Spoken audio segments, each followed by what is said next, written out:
पैसा खर्च करना is not to be taken for granted. अगर कोई पैसा खर्च करता है आपके ऊपर तो दैट ऑटोमेटिकली मीन्स कि वो अफजल है। कोई अगर इसे वो कहता है कि मुंह खांदा है ते अख शर्मांदी, तो मतलब वो तो यारों दोस्तों में होता है। लेकिन एस्टेब्लिश फैक्ट जो है, जो एज ए प्रिंसिपल कुछ चीज़ें हैं जो डिटर्मिन कर दी गई हैं और हमें उनकी वजह नहीं पता। कुछ चीज़ें हैं जो नेचर के प्रिंसिपल्स हैं। ये उनमें से एक है कि जो पैसा खर्च करता है वो अफजल होता है। ये इस्टेब्लिश फैक्ट है। खर्च करती हो तो अगर वो खर्च करती हो, और ये बात मैंने बहुत आम देखी है कि जब फीमेल्स कमाती हैं और ख़र्च करती हैं तो कोई वैल्यू नहीं पड़ती। जब ख़वातीन कमाती हैं तो उनको बोले ठीक है तू कमानी है पर रोटी पकानी पड़ेगी गोल। दोनों भी कर सकते हैं, लेकिन मैं आपको बताऊं कि ख़वातीन को अंडर वैल्यू किया जाता है क्योंकि उनको कोई कह नहीं रहा होता कि तुम कमाओ। हमारे यहाँ ख़ास तौर पर ख़वातीन ज़बरदस्ती कमाने का एक एलिमेंट उनके अंदर होता है कि हम भी कमाएं, क्योंकि उन्हें पता होता है कि इससे वैल्यू पड़ती है। लेकिन जब वो कमाती हैं और ख़र्च करती हैं तो उन्हें पता चलता है कि वैल्यू कोई नहीं पड़ती, बल्कि कहा जाता है कि देखो तुम मुझे ठीक टाइम पे खाना नहीं मिला, या इस तरह की चीज़ें करते हैं। लेकिन मर्दों की जो फजीलत है, अगर उसकी वजह यह है कि वो खर्च करते हैं अपने माल में से, तो बिल्कुल सराहत है पूरी तरह।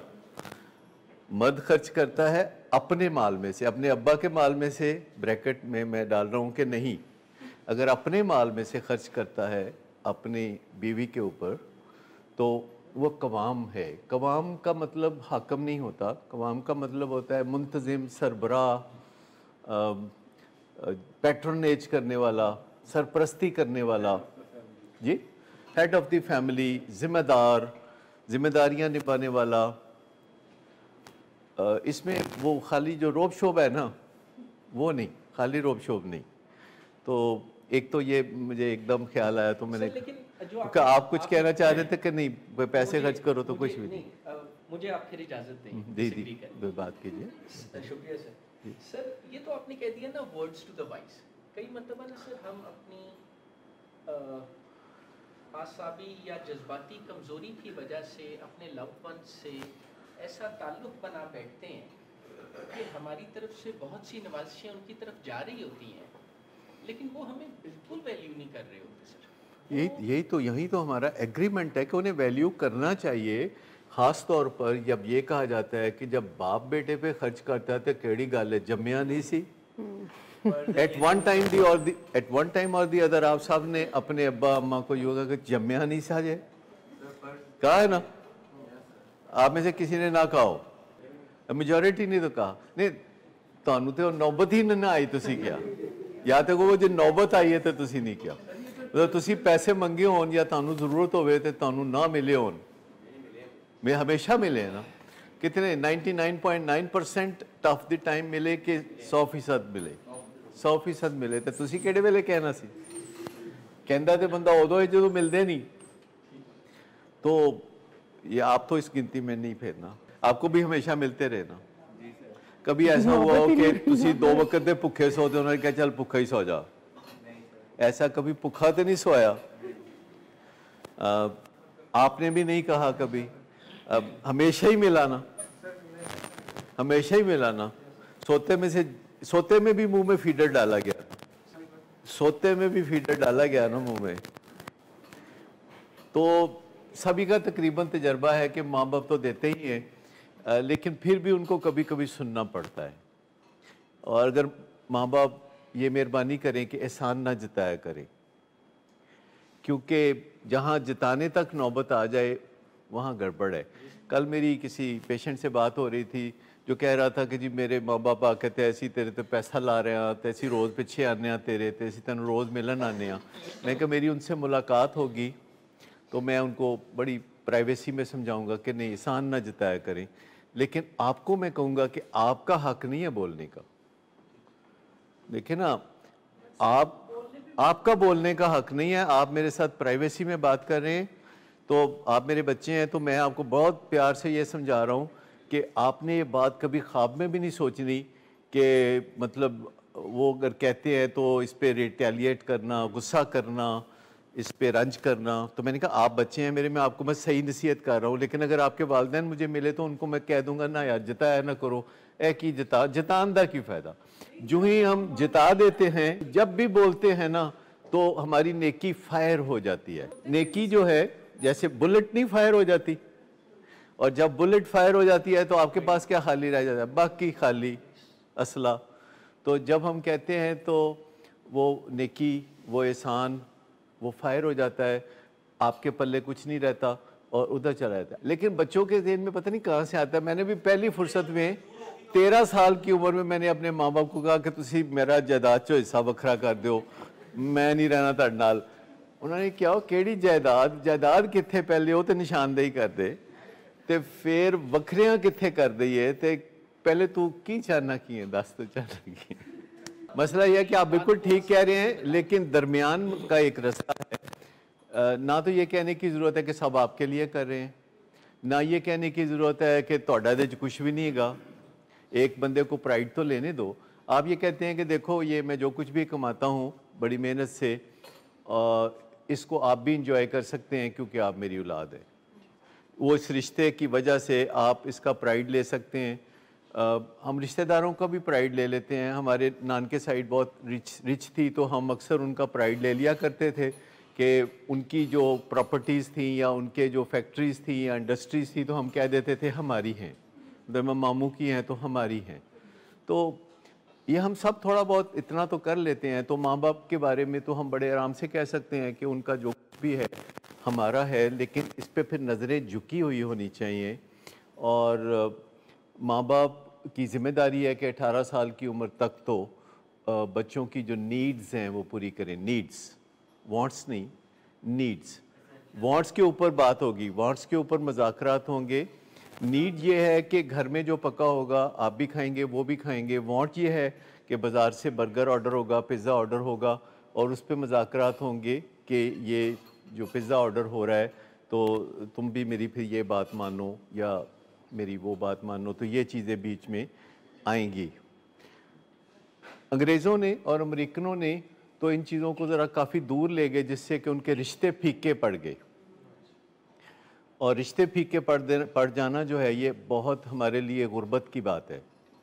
इससे ज़्यादा गुर्बत की कोई बात नहीं हो सकती कि हम अमीर हों और हमारे रिश्ते गरीब हो जाएं, यानी गुर्बत में पड़ जाएं, हमारे बच्चे से हमारा डिस्टेंस हो जाए, हमारी बच्ची से हमारा डिस्टेंस हो जाए, हमारे भाई से हमारा डिस्टेंस हो जाए, हमारा दोस्तों से हमारा डिस्टेंस हो जाए।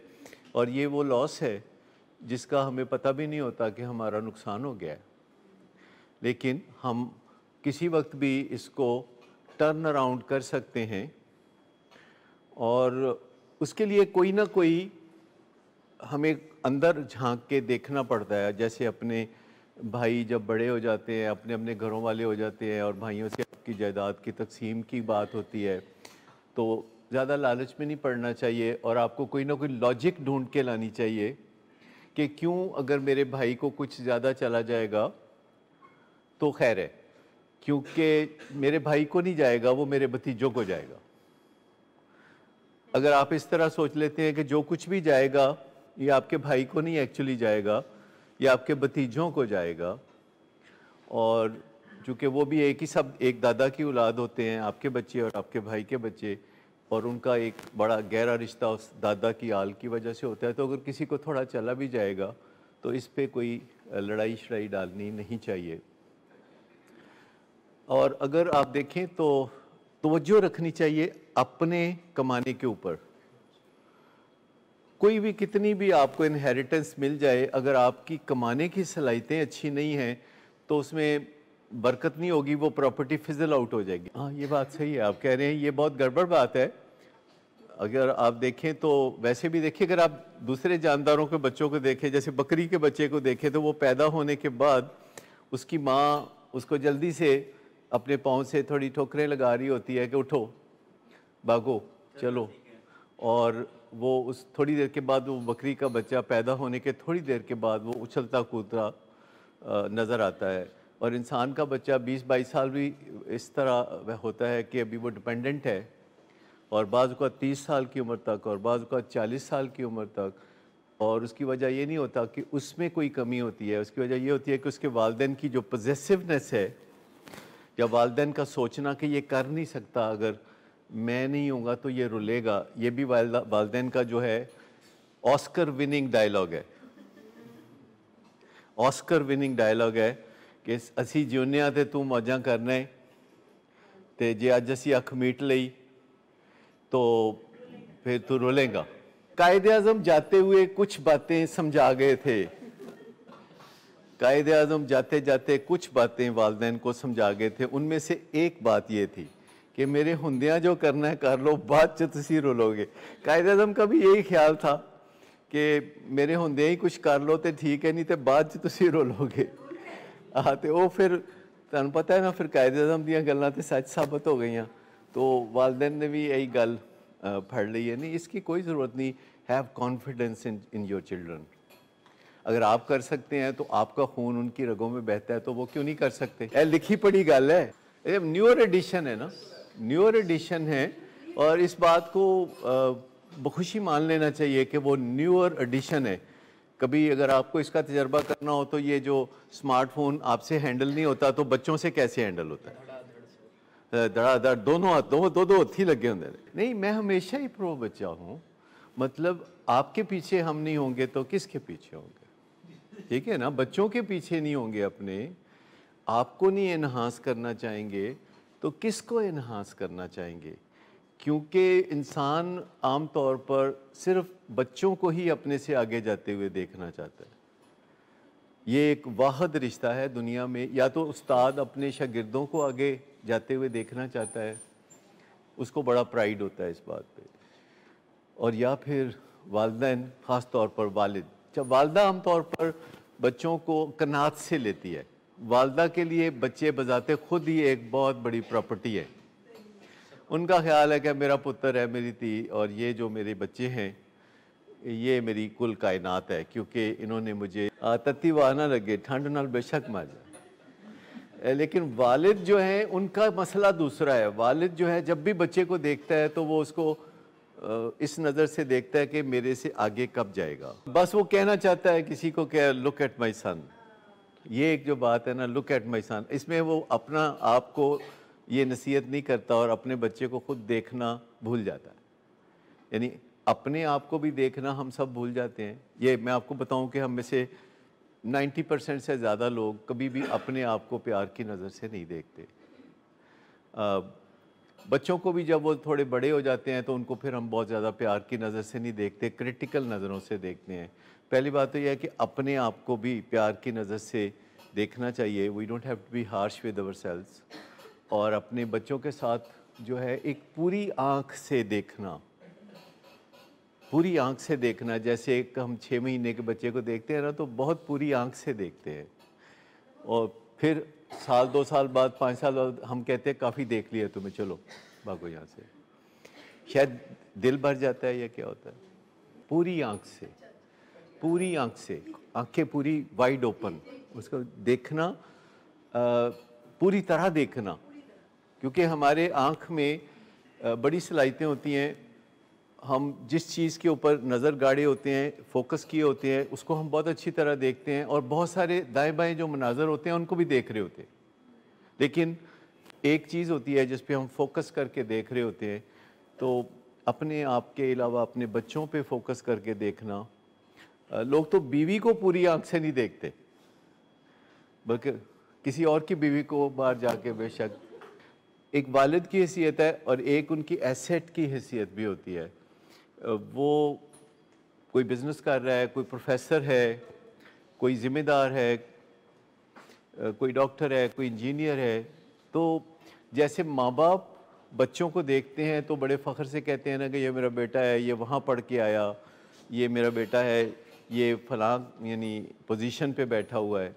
तो आप भी अपने माँ बाप का अच्छा प्राइड ले सकते हैं कि ये मेरे फादर हैं, ये मिट्टी से सोना उगलते। बातों को एनहांस करके आप कहते हैं, जो ज़राअत का पेशा कहते हैं, मिट्टी से सोना उगलते हैं। ठीक, कोई अगर बातचीत अच्छी करता है तो उसको अप्रिशिएट करके देखें, तो फ़ायदा आप ही को होगा, आप इंजॉय करेंगे। आप अपना जब नुक्ता नज़र बदल लेते हैं, परसेप्शन बदल लेते हैं, अपना ज़ाविया निगाह बदल लेते हैं, तो उससे बहुत कुछ बदल जाता है। किसी बात को जो कह देना होता है और किसी बात को जो ना कहना है, उसमें ज़मीन आसमान का फ़र्क है। एक फ़िल्म थी शक्ति, आप में से ज़्यादातर लोगों ने ज़रूर देखी होगी फ़िल्म शक्ति, अमिताभ बच्चन की। उसमें अमिताभ बच्चन बेटा बना होता है और दिलीप कुमार। मेरे कहने पे ना आप दिलीप कुमार की चंद मशहूर फ़िल्में देखें, जिसमें से एक ये शक्ति है, जिसमें अमिताभ बच्चन बेटा बना होता है, दिलीप कुमार वालिद के रोल में होते हैं और पुलिस ऑफिसर होता है, और बच्चे से बाप की नहीं बनती क्योंकि वो बचपन में अगवा होता है। बाप पुलिस ऑफिसर होने के बावजूद उसको रेस्क्यू नहीं कर सकता और उसको एक जराइम पेशा बंदा रेस्क्यू करता है और वो उसकी तरफ राग़िब हो जाता है और जराइम की दुनिया में चला जाता है। और फिर टसल चलती है, वो पुलिस ऑफिसर के तौर पर अपने बेटे को जराइम से बाज रखना चाहता है और वो जराइम करना चाहता है। और फिल्म के आखिरी मनाज़र होते हैं कि अमिताभ बच्चन आगे आगे जा रहा होता है और दिलीप कुमार पीछे पीछे गन लेके जा रहा होता है कि गिरफ़्तार करना है या मार देना है। और एयरपोर्ट के रश वाले एरिए में से गुजरते उसको पता था, हाँ नहीं पता, कोई शुरू से ही पता था, सारी फिल्म ही ऐसे था। और फिर वो बेटा भाग के तो एयरपोर्ट के उस हिस्से में चला जाता है जिसे रनवे कहते हैं, और रनवे में वो आगे भाग रहा होता है और बाप पीछे होता है और उसको कहता है रुक जाओ, और वो रुकता नहीं और जो वालिद है वो गोली चला देता है, तो वो गोली उसको बेटे को लगती है और वो गिर पड़ता है। और वालिद आके तो उसको गोद में उसका सर लेके कहता है कि मैं तुम्हें मरने नहीं दूंगा और तुम फिक्र ना करो, मैं तुम्हारी जान बचा लूँगा। तो वो बेटा उसको कहता है कि मैं बस आपको और कुछ नहीं कहना चाहता, मैं तो मर रहा हूँ, लेकिन मैं आपको ये कहना चाहता हूँ कि मैं आपसे बहुत प्यार करता हूँ। तो वो कहता है कि पहले क्यों नहीं बताया, पहले क्यों नहीं बताया। अच्छा, मैं आपको बताऊं कि अगर आप दिलीप कुमार की फिल्में कभी देखें तो उसके डायलॉग डिलीवरी, उसकी आवाज़, उसके बोलने के अंदाज की बात है, यानी वीडियो और फिल्म में होने के बावजूद अगर आप सिर्फ गौर करेंगे तो उसको जो क्रेडिट दुनिया देती है वो इस बात का कि उसकी डायलॉग डिलीवरी कैसी है। हालांकि वो बुनियादी तौर पर हमारे पेशावर का रहने वाला था दिलीप कुमार, पश्तो स्पीकिंग था और आमतौर पर उनकी उर्दू ज़रा थोड़ी गड़बड़ होती है, लेकिन दिलीप कुमार की उर्दू परफेक्ट थी। तो बात यह है कि अगर आपके दिल में कोई चाहत है तो आप बता ज़रूर दीजिए, और अमूमन बंदा डरता रहता है या झिझकता रहता है, बताता नहीं, लेकिन बता ज़रूर देना चाहिए। नहीं, एक्सप्रेशन बाई डिमांड नहीं होती। एक्सप्रेशन जो है ये आपके अपना प्रेरोगेटिव है, ये आपका अपना फैसला है कि आप बात करेंगे। दिलीप कुमार की एक और बात जो मैंने उनकी ऑटोबायोग्राफी में पढ़ी, जो उन्होंने एक किताब लिखी खुद नोश्त, उस किताब में उन्होंने बात लिखी कि एक दफ़ा वो जहाज़ का सफ़र कर रहे थे और उनकी साथ की सीट पे एक साहब बैठे हुए थे और कोई चंद घंटे का सफ़र था जो वो गुज़रा, तो खामोशी से बैठे हुए थे वो जो साथ की सीट पे थे, और दिलीप कुमार को बड़ी हैरत हो रही थी कि ये कौन बंदा है जिसकी साथ की सीट पे मैं बैठा हूँ और इसको पता ही नहीं कि मैं दिलीप कुमार हूँ और मैं कौन हूँ, और ये कोई इंक्विजिटिव ही नहीं है इस बारे में, कोई क्यूरियस ही नहीं है। और यही सोचते सोचते जहाज़ की जो डेसेंट शुरू हो गया, नीचे आना शुरू हो गया और लैंडिंग की तरफ जाने लगा, तो उसने कहा आखिरी मौका है, मैं पता कर लूँ ये कौन बंदा है कि जो मुझे पूछ ही नहीं रहा कि तुम कौन हो। तो उसने खुद उसको पूछा कि आप कौन हैं, यानी दिलीप कुमार ने पूछा। तो उसने बताया कि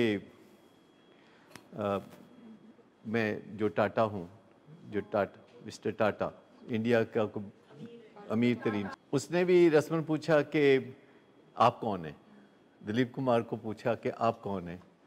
तो उसने बताया कि आप फिल्में नहीं देखते। उसने कहा नहीं, मैं नहीं देखता फिल्में। कहता है कि मैं दिलीप कुमार हूँ। तो कहता है प्लीज़ टू मीट यू। कहता है इतनी देर में जहाज़ ने टच डाउन कर लिया और मैंने भी ज़मीन को छू लिया कि दुनिया में एक से एक तोप पड़ी है, एक से एक बड़ा आदमी पड़ा है। He was so passionate about his work. Tata जो है वो अपने काम के बारे में बहुत पैशनेट होगा, और वो अपने काम से और जान के किसी एरोगेंस की वजह से वो नहीं कर रहा था, उसको वाकई नहीं पता था कि ये दिलीप कुमार है। तो ये किताब में खुद लिखा, दिलीप कुमार ने अपनी किताब में ये वाकया लिखा। लेकिन मतलब ये है कि पहला लेसन ये है कि अपनी कदर करनी चाहिए। हर बंदा अपनी जगह एक चमकता हुआ सितारा है, चाहे कोई देखे या ना देखे। दूसरी बात यह है कि दूसरे लोगों को भी अंडर एस्टिमेट ना करें। दुनिया में एक से बढ़ के एक है, और आप देखिए कि दुनिया में हर रोज़ हीरे दोबारा मिट्टी में मिल जाते हैं, लेकिन नए फूल खिलते रहते हैं और नए लोग दुनिया में उभरते रहते हैं जिन्हें एडमायर किया जा सकता है, और हम बाज़ औक़ात उसमें कोताही करते हैं, एडमायर नहीं करते। लेकिन मैं आपको बताऊं कि दुनिया में एक से एक बढ़ के अमीर है, और मेरे नज़दीक अमीर वो है जो अंदर से जिसका दिल मुतमिन है, जिसका दिल मुतमिन है, जिसका जो नफ्स है वो जो जीने के लिए भी तैयार है और जो मरने के लिए भी तैयार है। मेरे नज़दीक अमीर वो है कि जो हर टाइम जीने के लिए तैयार है और हर टाइम ही मरने के लिए तैयार है। उसने दोनों हिसाब पूरे रखे हुए हैं कि अगर मरना पड़ा तो हिसाब किताब हो जाएगा, अगर जीना पड़ा तो हिसाब किताब हो जाएगा। मतलब नफ्स मुतमिन जिसको हम कहते हैं, जिसके लिए आप यहाँ आते हो।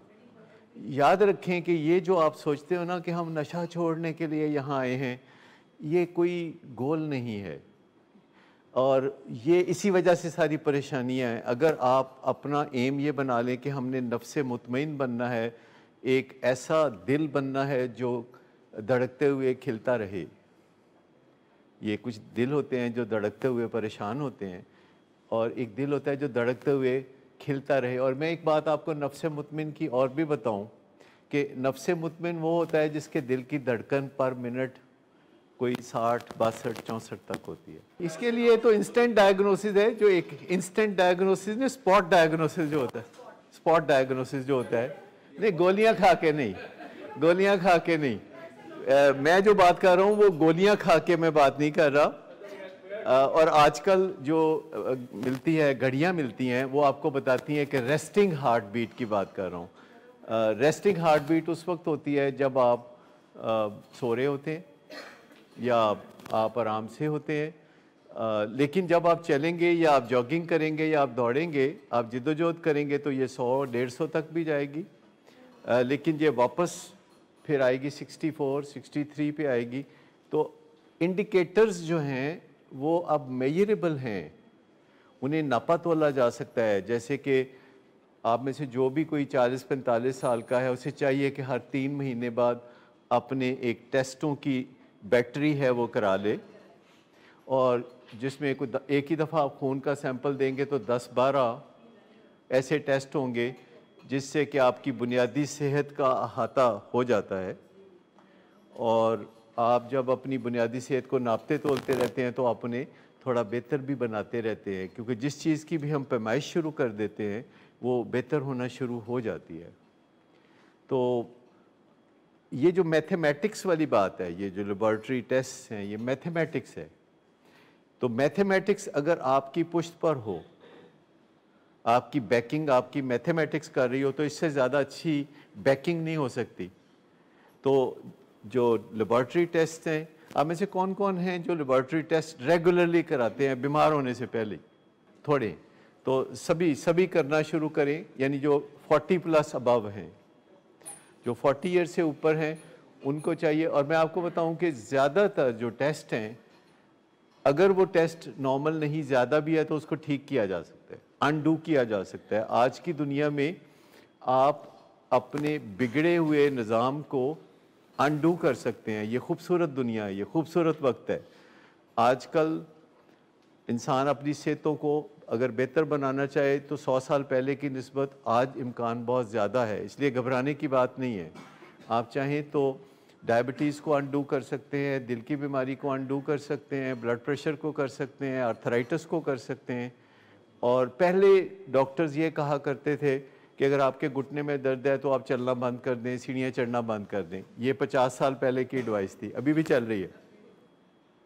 लेकिन आज की एडवाइस ये है कि अगर आपको जोड़ों में कोई तकलीफ़ होती है सुबह उठ के, अगर आपके जो स्टिफ है जॉइंट्स, तो आप कुछ ऐसे काम कर सकते हैं कि जिससे आप सेहतमंद हो जाएं और आप ऐसे चलना फिरना शुरू कर सकते हैं जैसे कि 30-40 साल पहले आप करते थे। क्योंकि ये जो प्राइमरी क्रॉनिक इलनेसेस है, एजिंग भी प्राइमरी क्रॉनिक है। आपको देखें अमेरिका का जो सदर मुंतखब हुआ है नया, जिसका नाम जो बाइडन है, ऑलमोस्ट 99% 99% हो ही गया है ना, मतलब तकरीबन।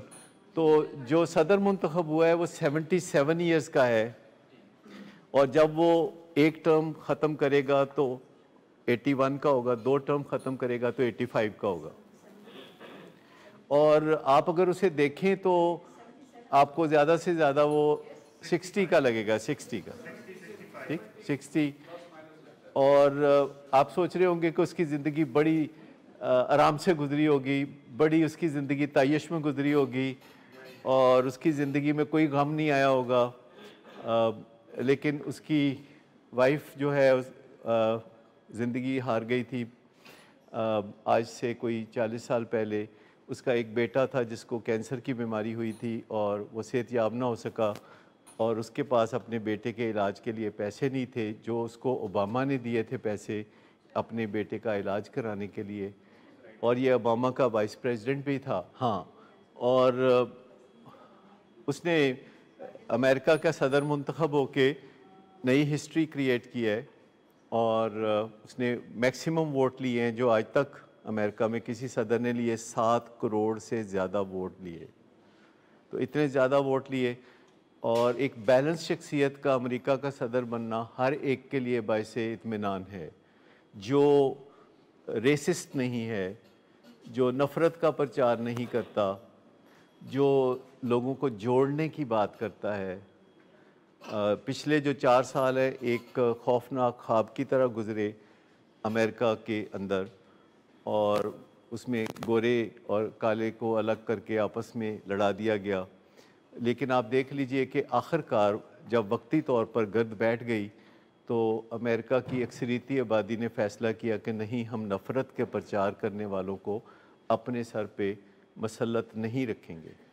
तो ये बड़ा फ़र्क की बात है कि उन्होंने दिल जोड़ने की बात की, और जो दिल निखेड़ते थे या तोड़ते थे उनको पसे पुश डाल के तो दोबारा ऑन ट्रैक आ गए।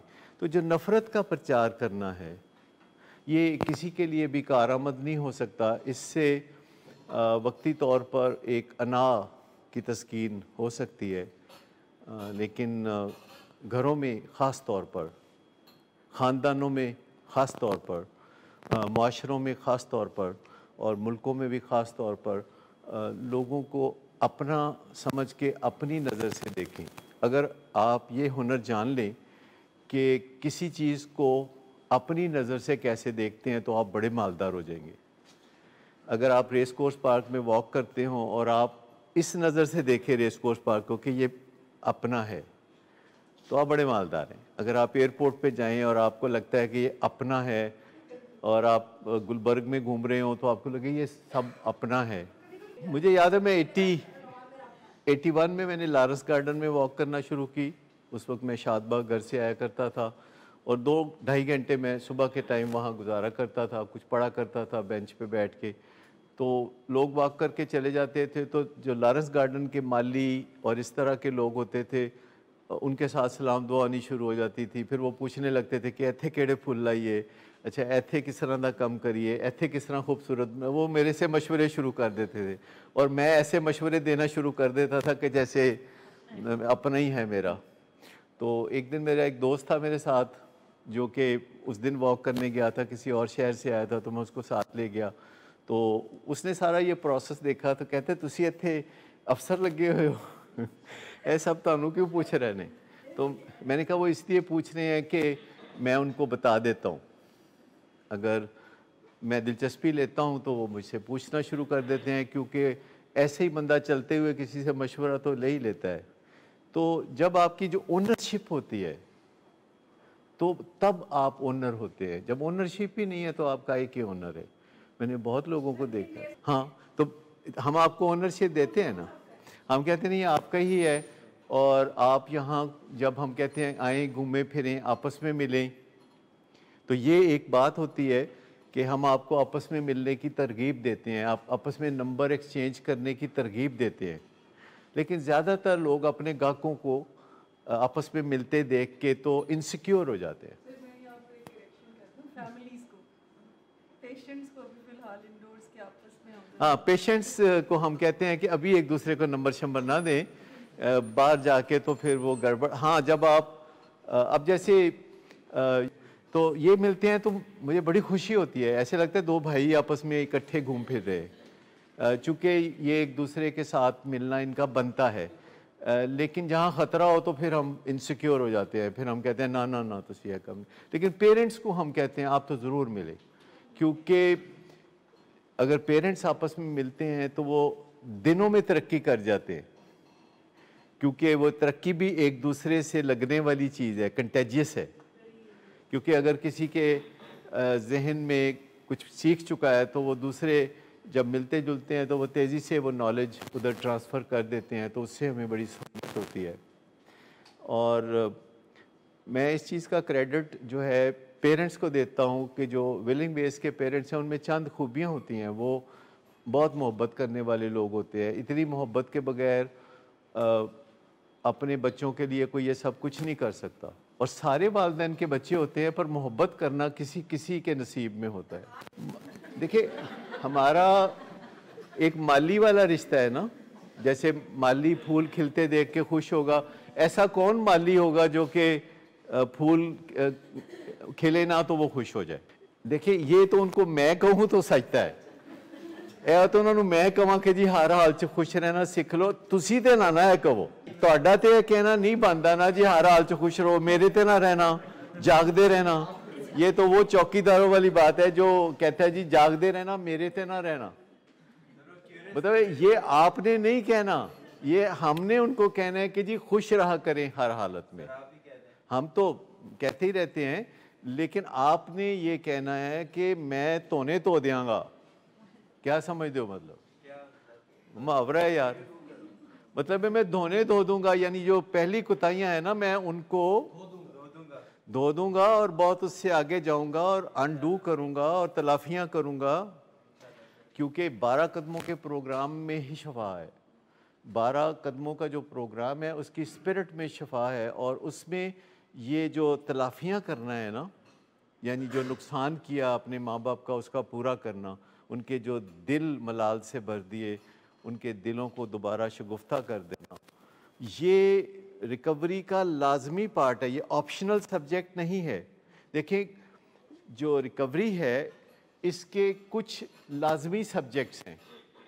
एक लाजमी सब्जेक्ट है किसी हायर पावर को मानना, ये लाजमी सब्जेक्ट है कि अगर इसमें कोई ऑप्शनल नहीं है कि अगर हम किसी हायर पावर को, खुदा को, गॉड को अगर हम सही मानों पे अपने ऊपर तारी नहीं करते तो रिकवरी का ख्वाब अधूरा रहता है। दूसरी बात यह है कि अपने अमालनामे पे नज़र डालना और देखना कि क्या जो है वो बर्बाद हो गया है और क्या बच गया है, जिसको हम इन्वेंट्री कहते हैं। उसके बाद अपने जो रॉन्ग डूइंग्स हैं, रॉन्ग डूइंग्स जो गलत काम किए थे, उनका इकरार करना हायर पावर के सामने और किसी एक इंसान के सामने, फिर तैयार होकर बताना कि अगर मेरे करैक्टर डिफेक्ट्स दूर हो जाए तो मुझे कोई प्रॉब्लम नहीं। देखिए कितने लफ्ज़ बदल बदल के इसमें है। करैक्टर डिफेक्ट्स की बात की, कि फिर रॉन्ग डूइंग्स की बात की, फिर शॉर्ट कमिंग्स की बात की। ये अल्फाज हैं, ये स्टेप्स के अल्फाज हैं, शॉर्ट कमिंग्स और खामियों को, और फिर तलाफियाँ करना, नुकसान जो किए थे वो भरना। मॉरल इन्वेंट्री तो चौथे नंबर पे आ गई ना स्टेप में। अमेंड्स करने का मतलब है तलाफ़ी, माफ़ी तलाफ़ी करना 8वें 9वें स्टेप में। 10वें में है डेली इन्वेंट्री, डेली यानी हर रोज़ जो कोताही करें उसको प्रॉम्प्टली मान ले। प्रॉम्प्टली लफ्ज़ उसमें अहम है, प्रॉम्प्टली। और फिर कॉन्शियस कांटेक्ट बनाना हायर पावर के साथ, और एक अंदाज़ा लगाना कि ये काम मैं करने जा रहा हूँ, और तसव्वुर करना कि मेरी हायर पावर का इस बारे में क्या कहना है, मेरी हायर पावर इस बारे में क्या फरमाती है, और फिर अपने आप को उसी राह पे गामज़न कर देना। और फिर 12वें कदम में है कि रूहानी बेदारी के बाद पैगाम उन लोगों तक पहुँचाना जो अभी भी तकलीफ़ में है, पर अपनी ज़िंदगी में उन्हीं असूलों पर कारबंद रहना जिससे कि रूहानी बेदारी है। तो ये रूहानी बेदारी जो है, ये रूहानी मामला है। ये करैक्टर डिफेक्ट्स के ऊपर गौर करना, शॉर्ट कमिंग्स, रॉन्ग डूइंग्स, इन सब चीज़ों पे, और उसके बाद बंदा सीधे ही मोमन बन जाता है। मैं आपको बताऊं, ये जो रिकवरी है ये बहुत बड़ी छलांग है। यानी कहाँ बंदा जो है हर एक की नज़रों में ख़राब झिड़कियाँ खाने वाला बंदा, और हर बंदा देख के माथे पे त्योड़ी डालता है, और कहाँ एक बंदा ऐसा बन जाता है कि दूसरे उसको देखते हैं तो उनका भी ईमान ताज़ा हो जाता है। ये इतनी बड़ी छलांग है, बीच में इतना, जैसे कितना चोरों कुतब बनने वाली बात, कभी सुना मुहावरा? ये वो एक बात है, ये एक वो अपॉर्चुनिटी है जो नसीबों वालों को मिलती है और कोशिश करने से मिलती है कि ये काम करके तो आगे आप एकदम लंबी छलांग में चले जाते हैं। और रूहानी बेदारी का जो मज़ा जो अरबपति लोग नहीं चख सकते, जो पावरफुल लोग नहीं चख सकते, जो बड़े ख़ूबसूरत नज़र आने वाले लोग नहीं चख सकते, जो बड़े लंबे कद वाले ढेर सारी ताकत वाले लोग जो मज़ा नहीं चख सकते, वो एक आजिज़ इंसान उस मज़े को चखता है हर रोज़। इसको हम रिकवरी कहते हैं। एक हमारे पेशेंट हैं जो कि बहुत ही माशाल्लाह उन्होंने रूहानी बेदारी हासिल की है, और मुझे उनका एक एक दिन याद है, उनकी बदलाव का एक एक दिन याद है। तो वो 26 साल उनको हुए हैं, और वो बहुत ज़्यादा दोस्त है मेरे। अब तो जब आहिस्ता आहिस्ता फिर दोस्त जैसे जैसे तो दोस्त होता जा रहा है, तो मतलब हाँ क्यों नहीं, सबको बनाएंगे।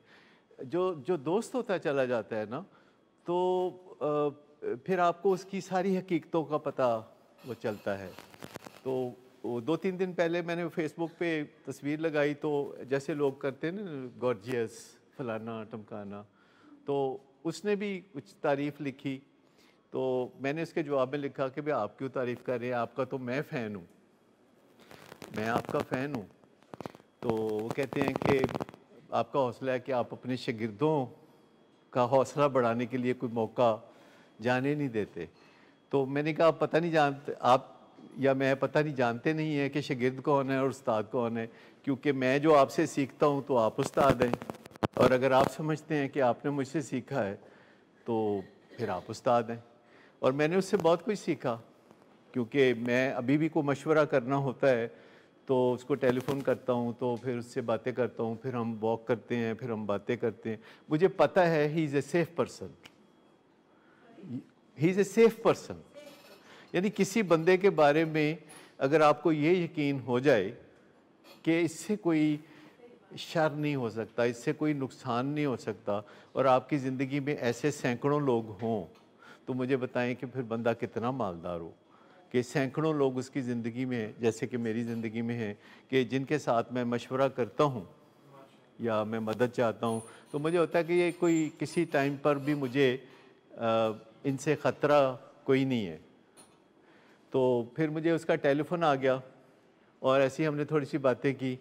तो वो बातों बातों में मैंने उसको कहा, मैंने कहा कि देखें, ये जो आपकी कामयाबी है इसका सेरा जो है आप ही के सर है। मेरे में होता तो मैं हर एक को ऐसा कर देता, लेकिन ये ऐसा होता है तो किसी की अपनी जिद्दोजहद से होता है, तो ये सेरा आपके सर है। कहता फिर अज घर सेरा बन के चला जा। मैं क्या अपनी तुसी जिम्मेदारी तय कर सकते हो, मेरे मशवरे ते ना करना। तो मैं आपको बताऊं, देखिए मूड डिसऑर्डर तो हमारी फैमिली के अंदर एंडेमिक है। एंडेमिक समझते हैं आप? एंडेमिक का मतलब है कि वबा फैली हुई है। जैसे ये कोरोना वायरस की नहीं वबा फैली, तो हमारे ये तो पैंडेमिक है ना, लेकिन हमारे ख़ानदान होते हैं कुछ जिनमें मूड ख़राब होने की वबा होती है, अगर आप पहचान सकें तो। अनकॉन्शियस लेवल पे पता होता है, देखिए हमें अनकॉन्शियस लेवल पे पता होता है कि दो किस्म के ख़ानदान सोसाइटी में बहुत नुकसान उठाते हैं। एक, जिनके ख़ानदानों में मूड की ख़राबी बहुत आम पाई जाती है और चारों तरफ नज़र आता है कि लोग मूड की ख़राबी का शिकार हैं। एक वो ख़ानदान बहुत पसमानदगी इख्तियार करते हैं कि जिनका मूड तो ख़राब नहीं होता लेकिन उनका कुछ करने को दिल ही नहीं करता, वो बहुत मीडियोक्रिटी में रहना चाहते हैं, बहुत ही पसमानदा ज़िंदगी के साथ मुतमिन हो जाते हैं। तो ये दो ख़ानदान जो होते हैं ये इक्वली सफ़र करते हैं।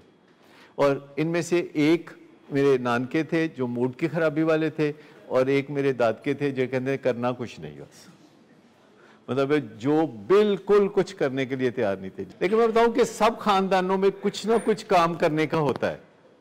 ये इसलिए हम इस पे बात कर रहे हैं या करते हैं कि मैं बार बार जो है पैगाम देना चाहता हूं कि जब हम होश संभालते हैं तो हमें अपने बुज़ुर्गों पर एक बहुत ही गहरी नज़र डालनी चाहिए और देखना चाहिए कि मेरे चचा, ताया, फूफो, मामू, खाला में क्या मसाइल हैं और फिर सोचना चाहिए कि 20 साल के बाद ये मसाइल मुझे पेश आने वाले हैं। और अगर आपका पेपर 20 साल पहले ही आउट हो जाए फिर तुहानू पास होना चाहिए, ठीक है ना। अगर ते पेपर आउट है, पता नहीं उनका पेपर आउट था कि नहीं, उनको पता था कि नहीं।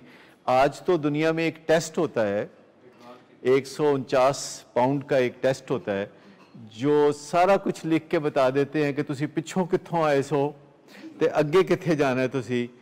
ते वो एक टेस्ट है वो जो सारा कुछ ही बता देते हैं कि आपके ख़ानदान में कौन कहाँ से आया था, कौन जद्दे अमजद था और उसको क्या मसाइल थे। इस एक बात से आप काफ़ी फ़ायदा उठा सकते हैं बच्चे कि अपने बुज़ुर्गों के ऊपर गहरी नज़र डालें और उनके मसाइल को समझें, जो जिस्मानी मसाइल हैं, जो नफ्सियाती मसाइल हैं, जो मुआशरती मसाइल हैं या रूहानी मसाइल हैं, उनकी लिस्ट बनाएं और फिर देखें कि इस चीज़ का ख़तरा आपको भी है क्योंकि आपके अंदर उनकी जीन्स हैं और आपने इन जीन्स को बीट करना है, जो कि आप बहुत आसानी से बीट कर सकते हैं। मुझे लगता है पेपर ही आउट हो जाए तो बाकी की रहा, क्यों जी? अगर पेपर आउट हो जाए तो इम्तिहान दे फिर की रह गया। पहले तैयारी करके जाएंगे और अगर तैयारी के लिए 15-20 साल भी मिल जाए तो और क्या चाहिए कि अगर आप टॉप करना चाहिए। ये बातें समझने की है। आप देखिएगा कि कभी कभी जैसे मैं बात करता हूँ तो मुझे लगता है जैसे मेरे वालिद बात करते थे, तो मुझे लगता है ये मैं नहीं बोला, मेरे वालिद इस तरह बोलते थे। कभी मैं उठ के चलता हूँ या मैं अपनी कोई वीडियो देखता हूँ तो मुझे लगता है अच्छा ऐसे तो मेरे वालिद करते थे, और मैं वो जान के नहीं करता वैसे, लेकिन अनकॉन्शियसली हम वही कुछ करते हैं जो हमारे वालिदैन करते हैं। और हमें ये इस चीज़ पे यकीन होना चाहिए कि हम बहुत आसानी से उनके ऊपर एक गहरी नज़र डाल के अपने हालात को बहुत अच्छी तरह से संवार सकते हैं।